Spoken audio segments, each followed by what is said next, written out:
Kanina po di akong lutuon karon para sa among paniudto. Ambot unsay tawag ani basta pang chapsoy nga gulay tas tubakan og pasayan. Nakita ra po nako ni dire, ako ra pong gisundog. Importante makaon, importante mabusog ta dili makahilo.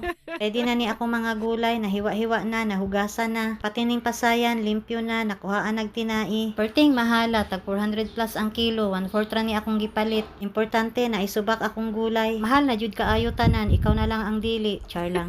Giuna lang dai nako ni gisaring pasayan, pinahapkok lang. Gibutangan lang nako nag-asin gamay og paminta. Tas tong naluto na, nag-change na iyang color, haunon lang nato. Ibutang lang nato na unya sa gulay, inighapit na maluto. Mas lami man guning pasayan kung dili siya overcook. Sa parehong kalaha, igisa na nato atong mga lamas. Wala na ko nagbutang og mantika, kay dili na nako kinahanglan daghan ako og ana. Kung makita lang ninyo akong butod, makaingon jud mo luura ba ana?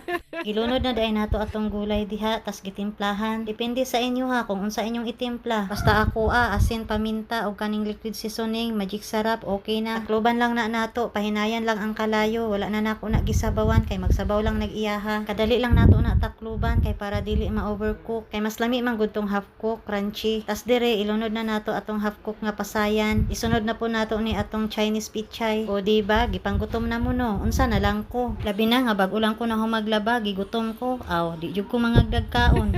Indot jud unta ning pasayan kay ganahan among bata, daghan siyag makaon. Pero mahalan jud ko, dili ko ma-high blood sa pasayan, ma-high blood ko sa presyo. Sa bagay, ana man jud ng mga mahalon, lamion. Mura lang gud nag ako, tan-awa akong uyab didto na high blood na. Ang maintenance ha, ayaw kalimte. O diba, naguna-una na among bata, ganahan man gud na siyag pasayan, labi nagtimpura pagkaluto. Aw, mura jud siyag sikuan, pati utang makalimtan sa kalami.